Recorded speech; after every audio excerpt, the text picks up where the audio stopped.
Well, hello there. It's Greggy Soriano. Today, I'm going to show you guys how to use a piping bag. If you don't know what a piping bag is and you're like, what the heck am I doing here? Why am I watching this video? Then you probably put the wrong word in the search engine. Or you love to bake and you really want to use a piping bag to bake whatever you're gonna bake. Today, I'm going to show you guys how to use a piping bag. There are different types of piping bags. There's plastic ones just like this, which I love. There's also paper ones. Right now, I'm going to show you guys how to make a paper cone. I started out cake decorating with these in high school. These are not the same bags. I used them, obviously. That was like a million years ago. I just dated myself. Oh, parchment paper piping bags, they're great. They come in triangles just like this. You grab one end, and you go like this. And then you grab the other end and bring it up to the point just like this.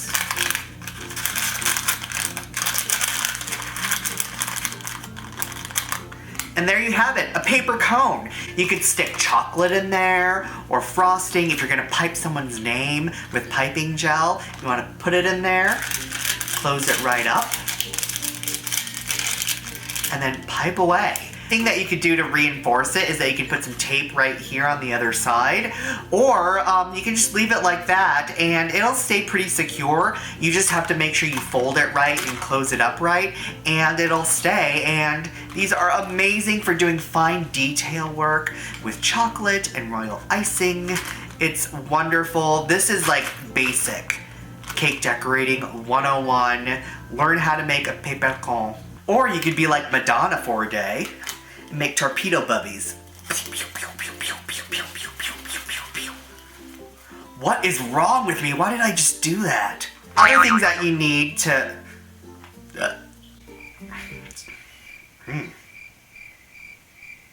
No, that did not smell good. Nope. Other things that you're going to need when piping, you're going to need couplers, just like this. You're like, what the heck is a coupler?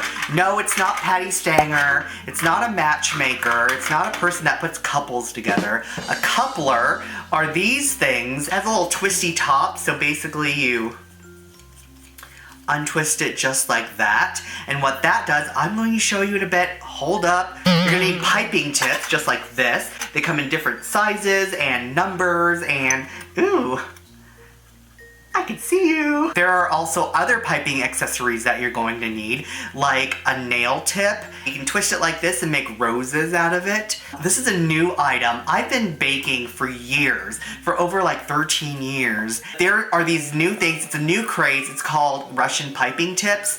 I'm going to do another video on this someday, and they're interesting shapes, and they instantly make a flower and tulips and all these fun different flowers for you to put on your cake. So I'm definitely gonna do a tutorial on them, and that'll be on another video.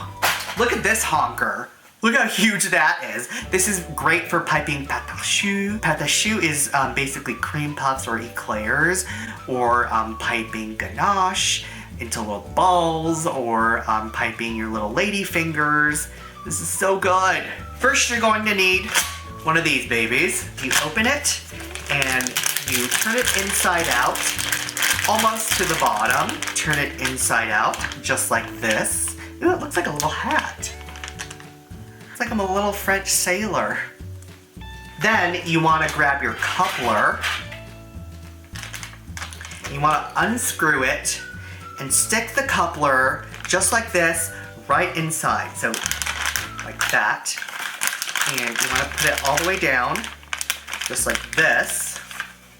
Get this other part, and you go like this with it. You want to grab your frosting, you want to cup it just like this. I always like to have tubs of frosting around, because you never know where you're going to need to decorate a cake for friends and family. And I have frozen cake in my freezer, because if it's someone's birthday and you're like, oh shoot, I need to bring a cake, you can make a cake just like that, and they're gonna love you forever. Here's your frosting, and you wanna stick it all the way inside. So Go all the way inside and stick to one side. You don't want to like put it everywhere.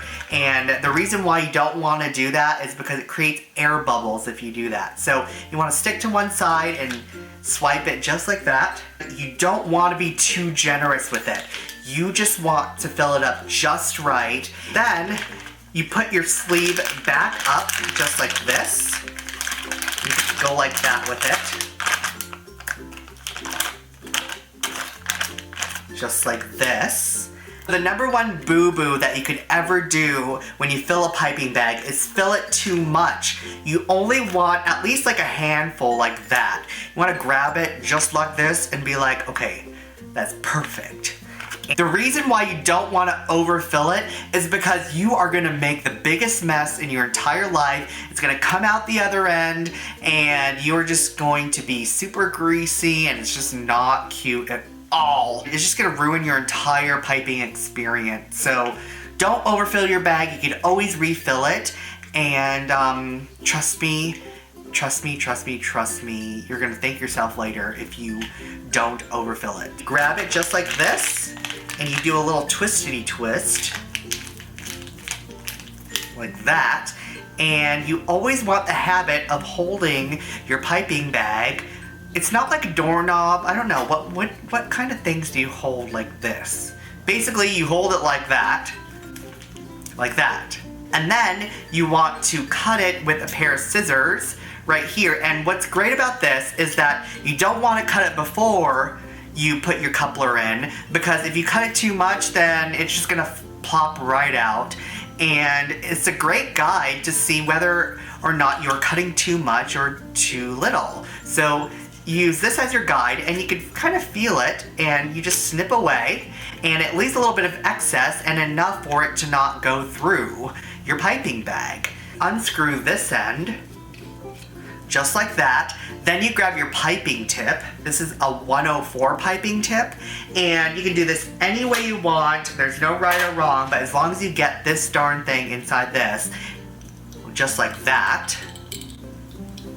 Okay, got the piping tip right here, just like this. And then you grab this and you just attach it.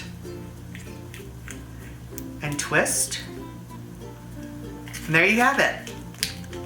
You have your frosting in your piping bag. The position of the piping tip depends on the actual design that you want to do. So this is a 104 tip, and usually you use it to make ruffles, or you use it to make roses with the rose nail that I showed you earlier. And I'm going to do it on a Post-it pad because it's the only thing I could find that's close to me right now. To learn how to pipe onto cakes, cupcakes, and cookies, you can click on the next video right here. Subscribe to the channel while you're at it, and thanks for watching.